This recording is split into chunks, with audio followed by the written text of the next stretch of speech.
All right, so we'll go ahead and get started. If people are still coming in and missed the intro, that's no big deal.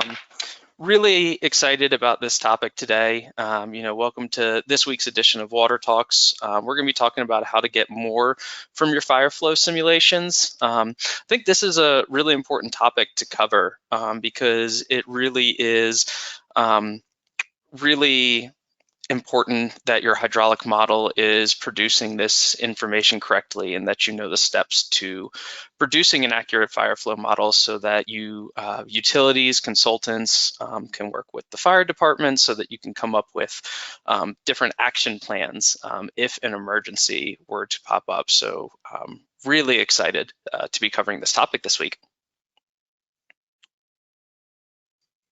We can go to the next slide. Oh, perfect. Your host for today, I'm Hunter Sparks. I'm a systems engineer over here at Innovise, and then we also have Kim Solberg, who is an implementation service engineer. Really excited to have Kim along for this presentation, and after this little intro, I'm going to mostly pass it to her.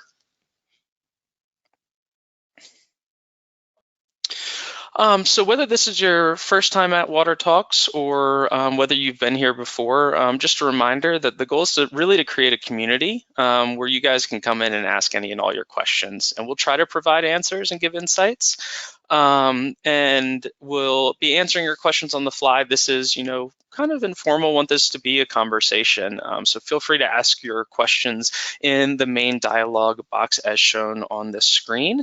And then just a reminder to register for our upcoming Water Talks. Next week, we have a fireside chat talking about Autodesk and the licensing changes. And then to close out the month, we're going to have a customer case study with AECom in the city of Detroit talking about their asset management solution. Just wanted to remind everyone that this is being recorded and the recording will be sent out after this Water Talk. So you will be receiving an email with this recording in it. And with all of that, I will go ahead and pass it to Kim. Yeah, thanks, Hunter. My name's Kim Solberg. I've been with Innovise for probably about 3 years, and like Hunter said, I'm an implementation services engineer, but I'm also on the technical support team. So really, if any of you have called or emailed into support about InfoWater or InfoWater Pro, there's a decent chance that I've at least talked to you. With that, I will just go ahead and jump in. I like to really go through everything on the model, so I'll mostly be doing that. And then I have a few slides that I'll probably show you guys as well. But with that, Fireflow simulations in InfoWater Pro is probably the single most important tool for sizing your pipes. Really, like a well set up Fireflow model can be used to identify hydraulic vulnerabilities in your system, whether just like in general or due to proposed operational changes.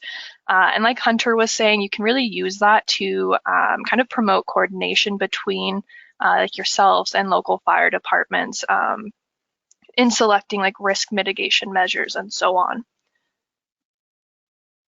So for fire flows, kind of just going back to the very beginning, typically your required fire flows will be defined by your fire marshal. Sometimes this could also be just based off of city requirements. Typically, they're going to be about 1,500 gallons per minute for most new homes. There are some exceptions to that, like in older areas, like legacy locations, those could go down to 1,000 gallons per minute, sometimes very rarely even 500, just based off of when the pipes were designed. But again, typically around 1,500 gallons per minute is what we seem to see. So InfoWater Pro is going to simulate your hydrants through junctions in your model. Junctions are designated as hydrants by applying a fire flow demand, and that's going to be stored separately from the baseline or normal demands you would be using for a standard simulation. Fire flow demands can also be applied or can be assigned to any number of junctions, and then those can also just be assigned individually or through like group editing or ArcMap selections. So I'll just start past that with opening the Run Manager, and we can see we have the Fireflow tab here. Before I actually get into this, there was a couple other considerations I just like to go over. So typically as engineers, when we're running Fireflows, we're told to run it on max day demands plus our Fireflow demands. So like a max day scenario and then adding on those demands. But something we need to consider too is some of our other system components. So for example, we may not be told the settings for our tanks that they should be running, like whether they're at low levels or high levels. We may not be told pump conditions, like which pump should be on, or our pressure reducing valve settings. And all of those can have an effect on the results that we get. So that's always something good to at least be thinking about and making some of those engineering decisions when we are running our Fireflow models. So now actually getting into this tab, when engineers are out in the field doing like manual Fireflow tests, typically you would be using 2 hydrants. So maybe for those of you that might not be familiar with that, we'd have a residual hydrant where the pressures are measured, and then a flowed hydrant, and that's where discharge is being measured. So typically we would first measure our static pressure at the residual hydrant when the flowed hydrant is not flowing. This is going to give, like I had mentioned, the static pressure, or just like pressure during normal water use. At that point, you would open the flowed hydrant and start measuring pressure at the residual hydrant, as well as measuring discharge at the flowed hydrant. From there, typically, we would then kind of need to do some calculations to take the hydrants down to 20 psi and then see what the available flow is there. That can be a little bit of an estimate though. So the nice thing about using Fireflow and InfoWater Pro is that we use a bit more of precise calculations, which I will show you guys in a little bit. So just starting out for simulation setup, kind of the most simplistic Fireflow run that you can do is just using this residual pressure setting here. So I'll have my mouse kind of zero in on it. Essentially, I am just telling the simulation or InfoWater Pro, based on whatever Fireflow I assigned at my hydrant, this is the lowest pressure I want. And then it's going to come up with the hydrant available flow. So if I just run it on this option, I'll just press run so we can actually get a view of the results. Hopefully you can see this all right. With GoTo training, I believe you can zoom in with your mouse to kind of look at these columns a bit better too. So again, we can see like the static demand, the static pressure I mentioned before. So again, this is before Fireflows have been added. So just like normal water use or pressure from the normal water usage, and the head if this were like a standard run. So this is showing the Fireflow demand. So this is the required flow I assigned to my hydrants. And here we actually get into some of the more useful, or at least like results that we can use for reporting. So this residual pressure that I have highlighted here is just the pressure at this junction. So each column, the pressure at the junction when my Fireflow demand and static demand are applied. That's going to be called the total demand as well. So static plus Fireflow demand, if I mention that later. If this residual pressure is below 20 psi, that's a really easy way to check or tell that my system isn't able to meet the required Fireflows as well. Then moving over, we have the hydrant available flow. So this is just the flow rate that creates the residual pressure that we specified in the run manager. So before I hit run, we had set it at 20 psi. So this is the available flow, or like the maximum flow that meets that pressure. And just a note on this column, hydrant available flow does not care about what's happening in the rest of the system. So for example, it could be creating low or even negative pressures elsewhere. So again, hydrant available flow doesn't care if that's happening. It is just purely hydraulically calculating the flow that meets this hydrant pressure. And then, like I kind of just segued into, hydrant pressure at available flow is just the resulting pressure from this available flow.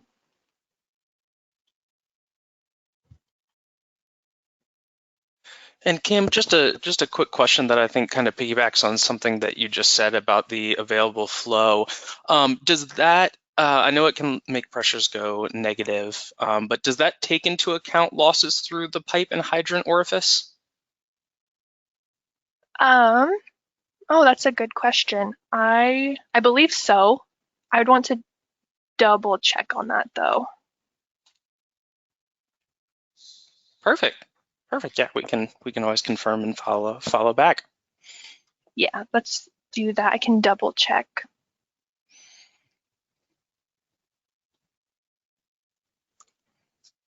Okay, so if I close that report and go back to the run manager, I'll just run through some of these other options. So we do have like extended durations that we can set, or even time settings. So for example, if I set this time to hour 10, let me actually drag it over there. Once I run this simulation, it's going to run a standard run until hour 10, and then it'll simulate opening the hydrants for me. So it wouldn't actually run Fireflow until hour 10 here. And then if I actually wanted to run Fireflow over multiple hours, I could use this duration option, and the setting is just in minutes. So if I wanted to run Fireflow for 2 hours, then I would just type in 120. So you can just change kind of when it's actually running Fireflow with that option. I won't run the simulation because it'll just change the results or when they start, essentially. This next one is the maximum velocity constraint. So this is just going to constrain the results for your available flow and limit it so that pipes within the search range that you set here don't exceed whatever your maximum velocity setting is right here. And a note on this, your search range is pretty important. So there are two main options. We have connecting pipes. So only pipes that are directly connected to your fire nodes are going to be considered or like used for the search range. So this may not always be the best option because it will considerably limit that search range that you're using. Typically, we recommend using the domain or domain pipes option. So that's why I have some pipes in red back here. This is just a domain search range that I'll be using for examples. So you can either use like manual domain options to draw them in, or you can use the domain manager if you have like a query or selection set already set up. If you are using the domain pipes option though, we do also want to be pretty careful about what pipes we use for that. So there are some certain pipes we may not want to include. Excuse me. So for example, this could be like our hydrant 6-inch lines or like virtual bypass lines around combo valves, just because those can carry really high velocities, which are going to artificially limit the results we get. So we do want to be specific because if we include those, then it's really going to throw off the pipes that we actually care about. Kind of going back to the 6-inch lines I was mentioning, just for example, a 6-inch line at 10 feet per second is going to be equivalent to about 880 gallons per minute. So we can already tell like 880 gallons per minute and our required fire flow is over 1000 GP and it's already not meeting it. So that's kind of an example of why we would want to exclude those lines. And typically we really only care about our main lines not exceeding that velocity anyway.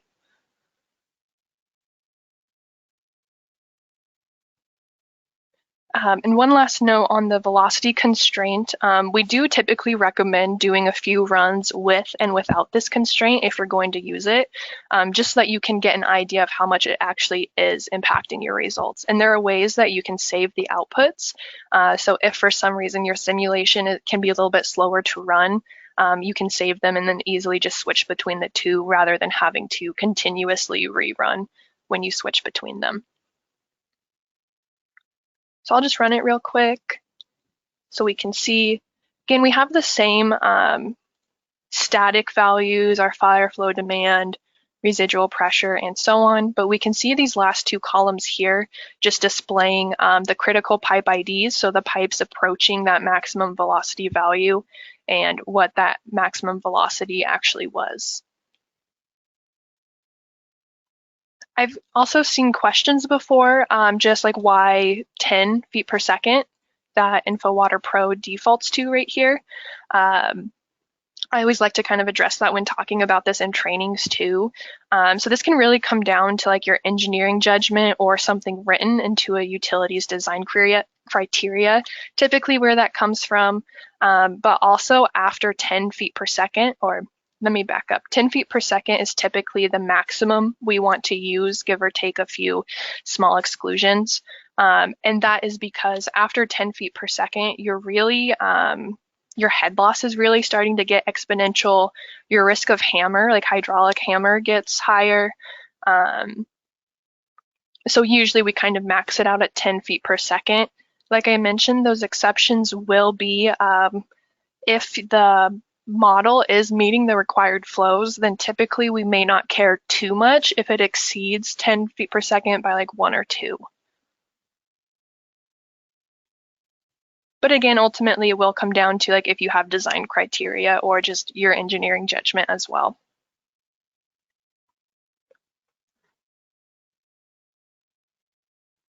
Okay. Before I get on, oh, Kim, sorry. it looks like I was just going to chime in. It looks like we did get an answer on about the available flow. One of the joys of having one of our experts attending the webinar as well. Oh, yeah. Available flow includes pipeline head loss, but not orifice head loss, because the orifice head loss is not added to the model. However, this is usually not high. You're mostly concerned with getting flow to the hydrant and pipelines, and then the hydrant pumper truck could account for the head loss through the nozzle. And then you could also account for additional head loss by adding a minor loss on the hydrant line, if desired. So just kind of wanted to add that in before you switched over. Awesome. Yeah, thank you. Okay. So before getting into design Fireflow, like I was mentioning, we do also have this edit Fireflow table that I like to go over real quick. Specifically, this generate output Boolean option can be really useful if you are troubleshooting anything in your model or just want to view some extra results. So InfoWater Pro defaults to this being no, and then you can just use the dropdown or select multiple fields and do a block edit to change them to yes. And what this is doing is just generating the Fireflow results for other elements within the system. So for example, I could see pressures at another junction with this enabled, with this hydrant being modeled as open.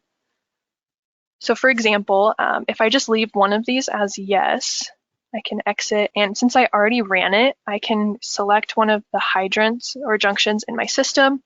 We can see in the Model Explorer down here, I have fire with my hydrant ID. So I can see the demand, head, and pressure that's occurring at this junction during my Fireflow simulation. I could also go to my report manager and create a new report. And with Fireflow selected, I now have these extra report options that wouldn't have been there before. So I could open like a junction report, and then I actually have a full view of all of my junctions with like the pressure that's occurring with this hydrant being opened. If I had changed more of those fields to yes for the output Boolean, this dropdown would give me a list of all of those hydrants that I could switch between for viewing results as well. So that can be a useful little trick that I like to show. And if I go back, we also have, when I reopen this, there's this option for residual pressure and design pressure. Let me minimize that a little bit. So these values that we're seeing here, like this residual pressure I showed a moment ago and the minimum pressure that I'll show in a moment once I get to design Fireflow settings, those are global values that are applied to all of our hydrants or nodes when this table is left blank. So for example, if I want to override a specific ID with a residual pressure or design pressure that is not equal to the global value I set in the Fireflow tab, it will use whatever I set in here rather than that global value. So I guess, for example, kind of an application of doing this may be Once I get into design pressure, we may not care, or actually I'll get to that in a second. Let me go over design Fireflow.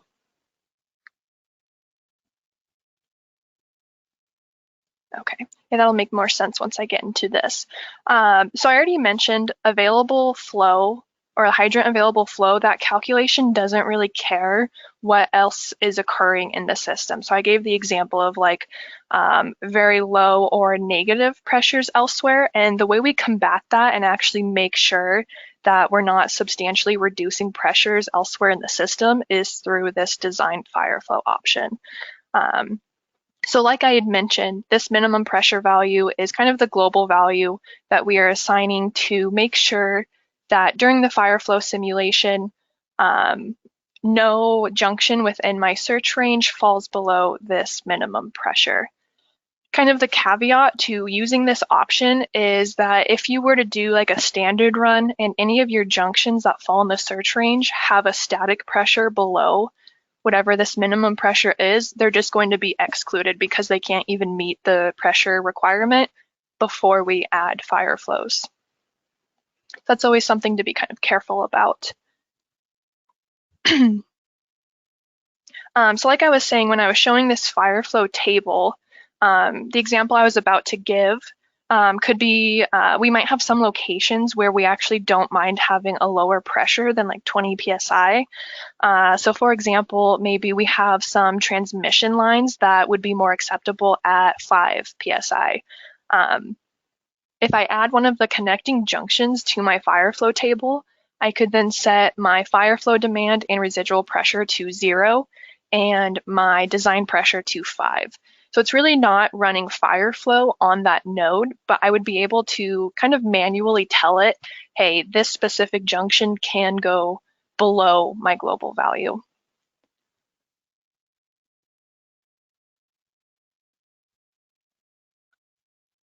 So this next setting that we need to define is for the critical node search range. So we have a few options here.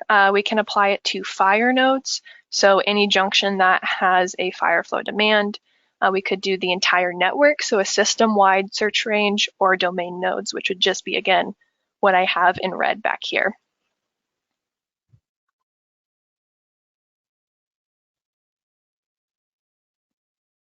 So if I were to just run this, I'll do it on entire network for now.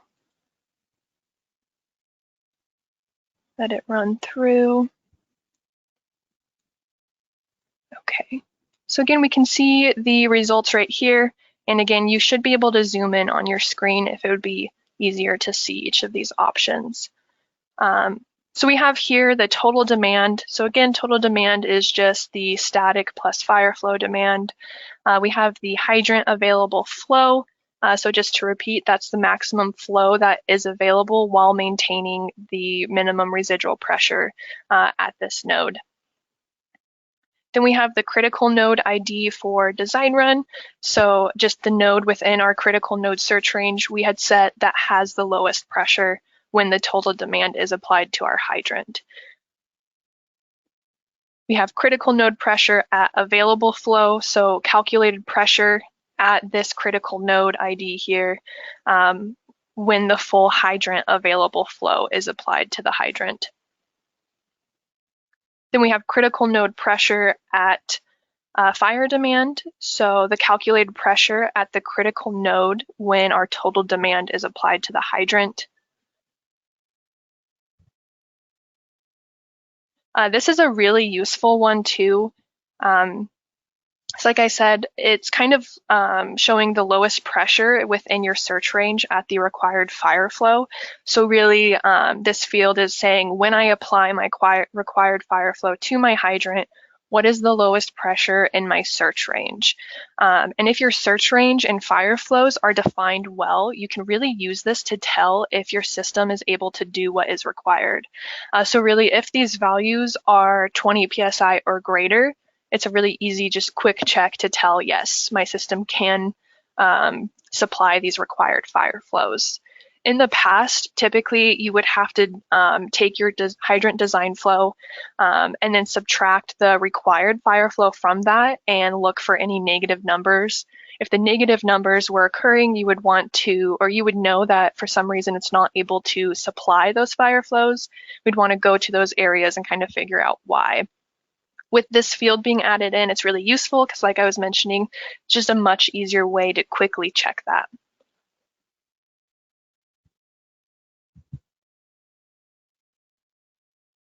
So moving over, this field is the critical pressure for design run. So this is just the required minimum design pressure that we had input in the run manager. So again, this is the global value. If I had manually changed any single junctions, I would see that listed here. Then we have the hydrant design flow. So really the maximum flow that is available at the current node that ensures the pressure anywhere within our search range is not or does not drop below that minimum pressure that we input. So ultimately, this is the value that we would provide to like a local fire department. And we would say, you know, this is the maximum theoretical flow possible at my hydrant in order to maintain 20 PSI at all times in my search range.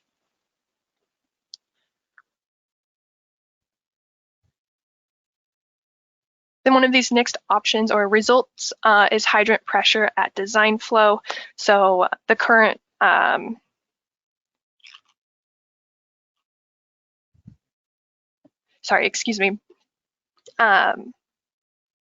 the current flow available at the current node that ensures the hydrant pressure does not drop below that minimum pressure that we specified. Then we have these last two options. Typically with the Fireflow, let me open the run manager here. If we aren't using the maximum velocity constraint, we wouldn't have these two fields. They are included since I still ran it with that constraint included. So again, it's just those maximum velocity constraint add-ons for the critical pipe that's approaching the maximum velocity we had set and what that velocity constraint actually was, or the velocity that is approaching that constraint.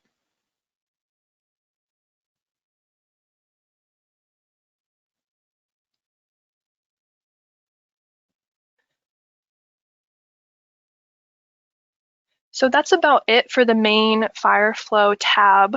I do like to always go over hydrant curves because these can be really useful if kind of you're troubleshooting some issues or just want to actually review your hydrant performance. So what we would do, I will just select a target junction. So if you know the ID, we can type it in here, or we can use this selection arrow and manually select one from our model. Normal hydrant flow is just the flow rate you want to use. So specifically, if I'm troubleshooting what's going on in a specific hydrant, I can use my Fireflow demand or like my total demand. So I'll just use 1500 gallons per minute. And then report flow increment is just the increment of flow rate that the report we create in a second will contain. So if I go ahead and run this, we can see the curve for this hydrant. I'll try to make it a little bit bigger too, so hopefully that's easier to see. So like I had mentioned, this is just going to be a snapshot of our hydrant performance. Typically, we want it to have this nice curve. Sometimes it can kind of get like an indent, and that can potentially point to some system instability or issues. But also, if our hydrant curve doesn't actually approach or get really close to 0 PSI, that can also help indicate some model stability or model instability. So again, if we ever are having issues during a simulation, a really quick and easy way to kind of check or get an idea of what could be going on is to look at this hydrant curve. And with that, I do have a couple slides I like to show. So here we go. This is a nice picture or image from our help file that actually kind of shows a hydrant curve and how some of the results that I've gone over are found. So again, we have this hydrant curve. We can see the residual pressures and available flows here for our X and Y axes. So this number 1 point is where we get or see our static demand and pressures. So, you know, when running like a standard simulation, we're going to have all of our base or standard demands. So it's calculating during a standard run whatever our input is for demand. So say about 200 gallons per minute, and it can find what that static pressure is. So probably about 125 psi, maybe a little bit more. Then once we get into Fireflow, we are feeding this curve our total demand. So again, that's the Fireflow demand plus our standard demands. So here, say at number 2, this is about 1,200 gallons per minute. We can see then the residual pressure that it calculated is about 120 psi. Then once we get into our hydrant available flow, again, we are seeing what the available flow is while maintaining a minimum 20 psi. So now this is number 3 over here. It's plotting, okay, my input was 20 psi. So right around here, I can see once I meet this curve, my available flow is 6,000 gallons per minute. And then this 4th one is going over design flow. So again, design flow is just the maximum flow available at our current hydrant while maintaining that critical node search range minimum pressure. So it's finding where that minimum pressure overall is, and then again, just plotting down to what that design flow will be.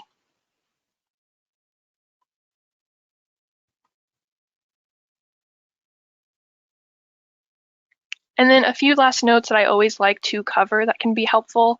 Since I've kind of mentioned troubleshooting, if you're still having issues while running a simulation, first off, you can always contact support@innovise.com or call our support number and we can help you figure this out. But an easy step to take as well is to run a standard simulation and apply your Fireflow demand to that junction. So you can apply it through just the standard demand fields. And that's kind of a quick way to do a single Fireflow simulation for that junction. So you can see some other results and what's going on within the model. Of course, if you do that, you want to make sure you recognize that you have added that demand, because then if you leave that large Fireflow demand in your standard demand fields, it's going to affect your simulations or future simulations because you are really increasing your standard demands. One other last note is that sometimes Fireflows may not solve close to the discharge of a variable speed pump. So variable speed pumps and some of the Fireflow solvers, or like they use similar solvers so they can interfere with each other. It can also kind of throw off your hydrant curve if you're looking at a hydrant really close to the discharge of a variable speed pump. So if that happens, you can still get results from some nearby hydrants to kind of get an idea of your residual pressures and available flows. And again, that's always something that we can help send steps for how you can get an idea of what those would be as well. And with that, that is all I have. So Hunter, we can open it up to any questions if we have any. Perfect. Yeah, no, we have some coming in, so I will go ahead and throw a couple your way.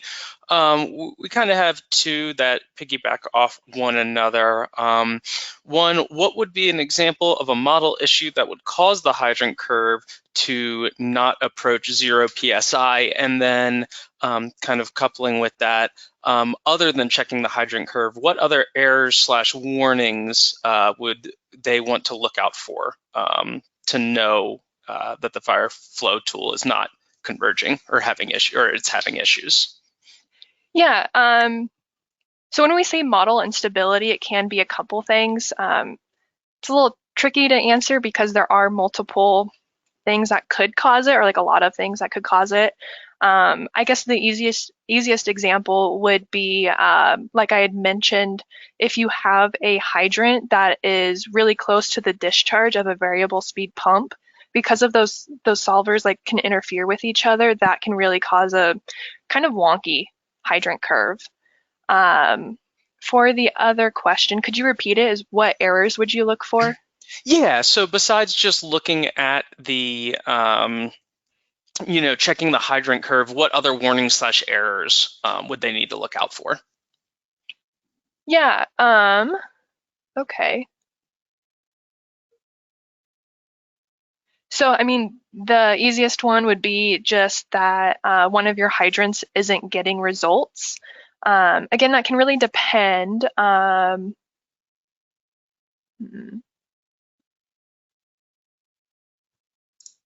to think of a more like an actual specific error that I've seen. Looks like max trials might be something Yeah, that can come up. yeah, that would be a good one. Yeah, so maximum trials where it's iterating between trials and it's just not able to reach that accuracy. Yeah, it's a good one. Typically, it'll have specific errors to what's going on, so that's why it can be a little difficult. Like if there are pumps throwing it off, you could get errors about the pumps. Same for valves. I guess on the maximum trials comment, there could also be maybe a lot of valves or like control valves switching or fighting. That's not necessarily an error, but something you might see with it approaching maximum trials.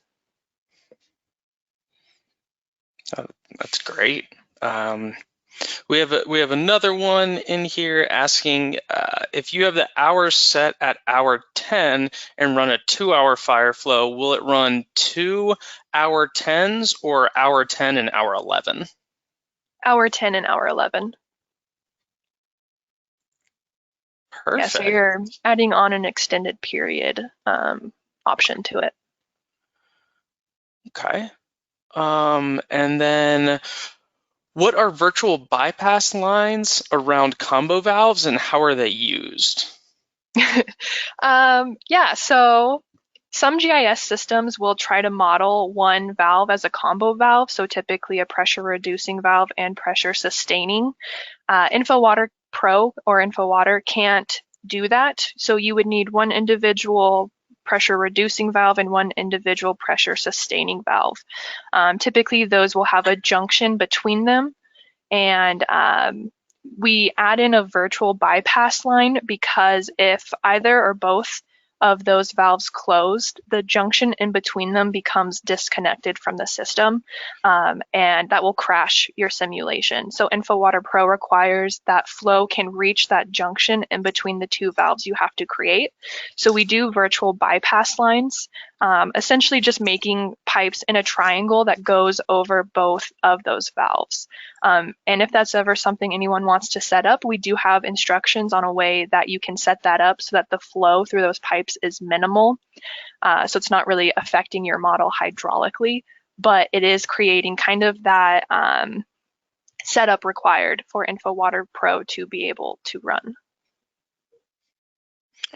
And just to add on to that, but what's causing that crash is that EPA net engine behind it, Yeah. and it also helps with the math to work right. So just adding a little bit. Another one, why do we only care, you mentioned this in your presentation about only caring about the main lines exceeding velocity, and just curious why that is. Yeah, so let me see. Okay, so typically we would only care about the main lines. I guess it's just kind of, I guess, standard.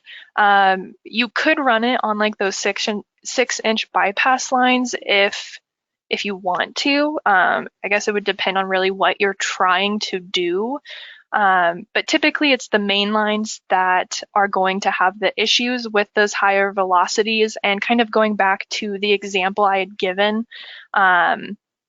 a 6-inch bypass line at, what is it, the 10 feet per second, that corresponds to, what is it, like 880 gallons per minute. So it's already really throwing off like the required fire flows because they are so small. So really we need to make sure that fire flows are being met throughout our entire system, like the main lines. No, perfect. Yeah, that 10 feet per second, especially on that hydrant lateral that's trying to pull that to the hydrant is extremely limiting. Yeah. So another one is the hydrant available flow calculated by the model intended to represent what the actual flow you would measure at the hydrant in the field. Yes. So this kind of comes down to calibration. If we are really calibrating our model to be ideal and as close to like our flows within our actual systems, then yeah, it should ideally be a really close representation of what's actually happening.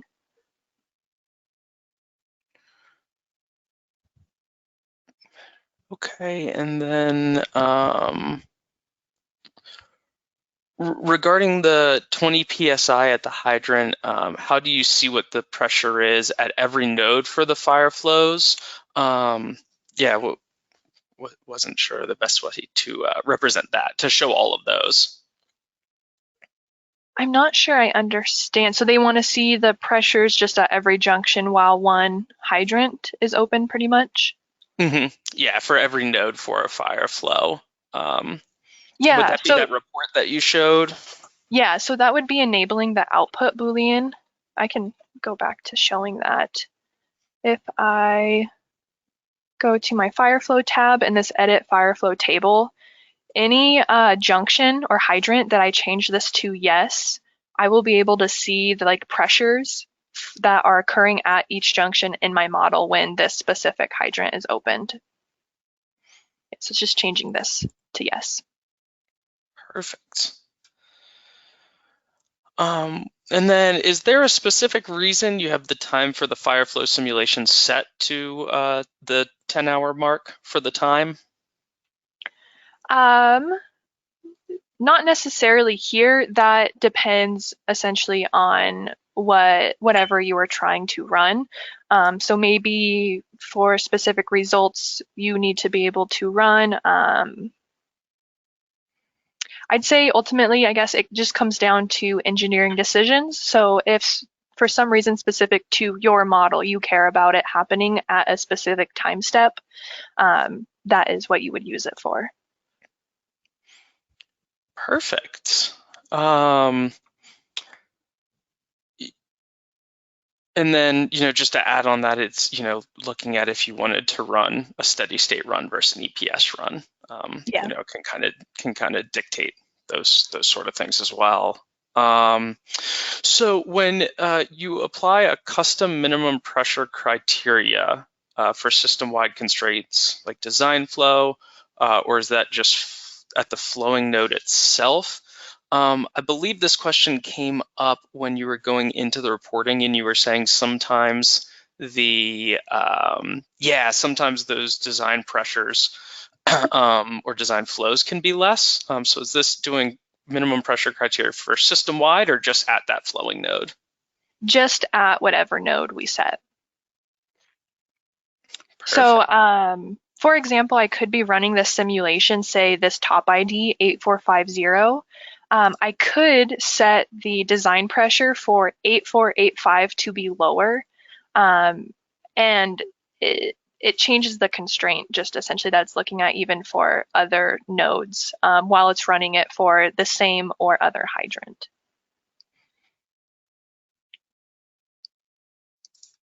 Great. Yeah, we still got more coming in. This is great having this much interaction. So curious about which version of InfoWater Pro you're using, and would you expect the model to produce different Fireflow results for other versions of InfoWater Pro? So I am I think I'm 4.0.3. Yeah, so 4.0 update 3. There is one other update that I've been meaning to go to, so just update 4. Typically, I wouldn't expect too much change in results. Our developers have made a lot of changes to kind of the engine to make it more precise, really. So I'd say minuscule changes could be accepted, but really, ultimately, if you're using the same model, they shouldn't be different between two versions by too much. Okay. If anything, I'd say it would be more likely that you're having trouble converging rather than, I guess, different results.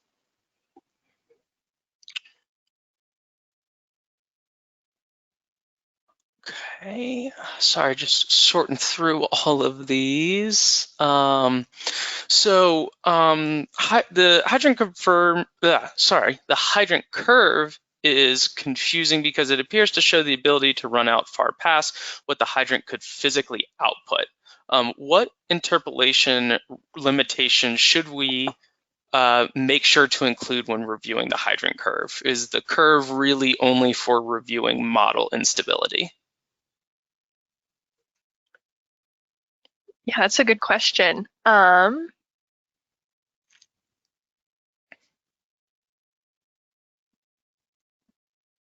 think that's one I would need to, I guess, think about a little bit more and get back to after, or just in a little bit. Yeah. Yeah.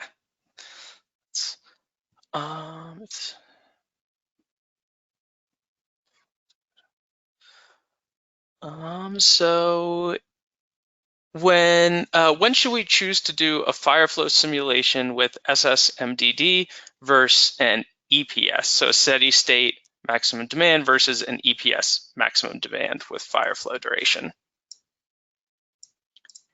Yeah, again, that kind of, I guess, just comes down to what you're looking for. So like the example that you, Hunter, gave, if we really are looking for like starting Fireflow at a specific time throughout an EPS, for example, to kind of have some of our controls play out more and affect our system, then we'd probably want to do like starting at a later time. If we really only care about just like a quick snapshot of what's going on, so like steady state with very specific settings, then we would just do steady state.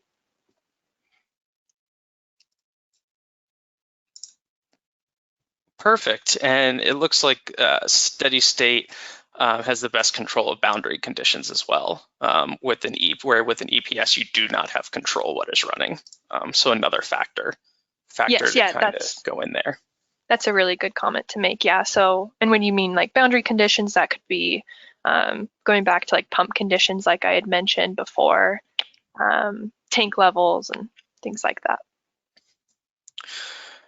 And so kind of talking about the, different EPS simulations and those conditions. So if a time clock is selected for the Fireflow simulation, will reservoir water levels, pump on and off statuses, will it incorporate all of those factors or just some of them or just, ones that are critical to the analysis?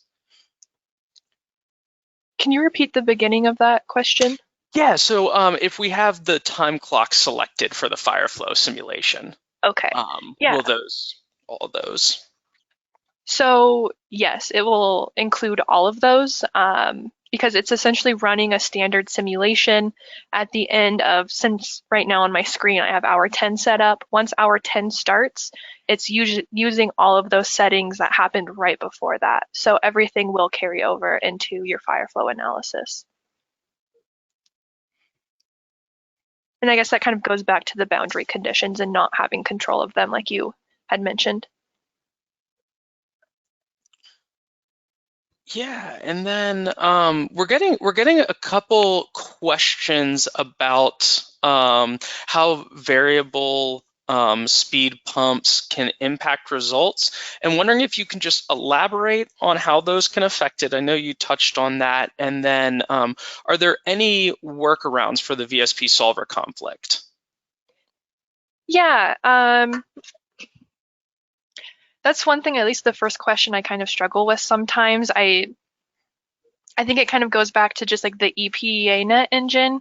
So I don't know the exact details of exactly what causes the issues, but it definitely does happen. When it does happen, like here, let me see. So say we have this pump. I'm just going to clear my domain real quick. Might have a variable speed pump in here actually. Okay, that's not one. Yeah, I don't have a good model showing it, which can make it tricky. What we could do is just say this is a variable speed pump and this junction just south of it, so on the discharge end, that hydrant curve is really wonky. I'm not seeing really good results. They'll be a bit more scrambled. one easy thing to do is use the map display and view results for the Fireflow simulation that way. So for example, I could do, this would need to be a hydrant actually, and I don't think I have a Fireflow node on this one. Oh, let me rerun it.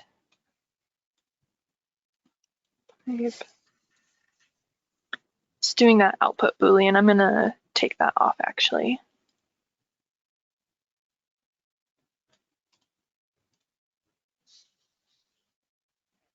Just rerun real quick.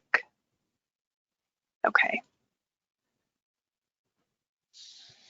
So like I was saying, I could then, oh, I need to do it for junctions, I'm sorry. That was my issue. So for example, I could then add like a map display for my junctions on residual pressure. Or I could do like even labeling. So let me actually add a label. Okay. So I'm applying a map display to my junctions for residual pressures, and then it should be labeling them as well once it loads. So for this junction, I can now see the residual pressure downstream is 131. The residual pressure upstream is 50. So I could then reasonably assume that this pressure should ideally be somewhere between these values. So that's a decent way that you can just get an idea of where it would fall. You can repeat that for like available flows too. Yeah, I'd say that's probably the easiest way to just kind of quickly check. You won't obviously get an exact value if that is struggling to converge, but ultimately what we're looking for when running Fireflow is like, can our system supply these flows? So if my residual pressure is between these values and my minimum required was 20 psi, I can reasonably assume that it would be above 20.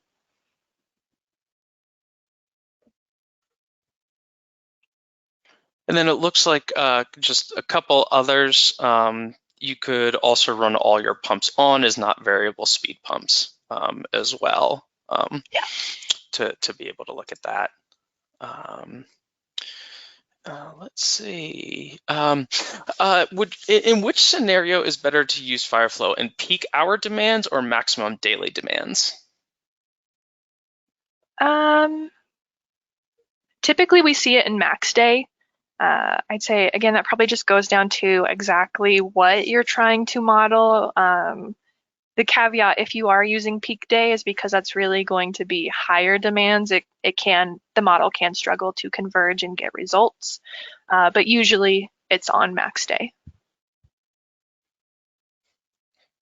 Perfect. Yeah. Can you export Fireflow results for each junction as a shapefile? And if so, how would you go about this? Yeah, so you can do down here in the command center, so I'll just zero in on it.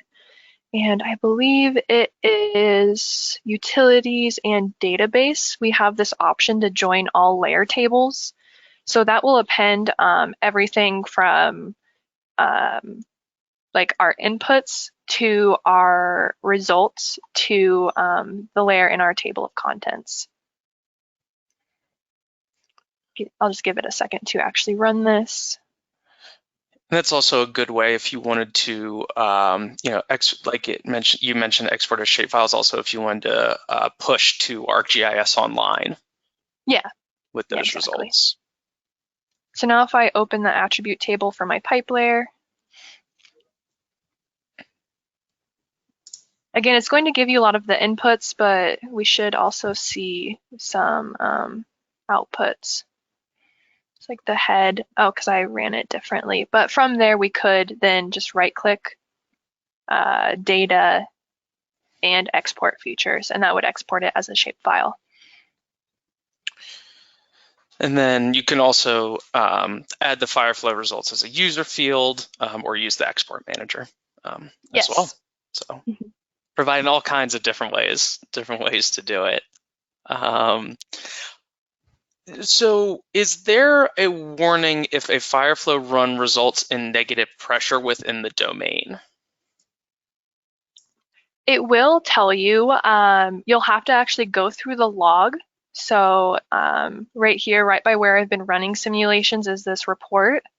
And open on another screen. If you enable or have enabled warning messages, we can see all the changes that are occurring during the simulation based off of settings.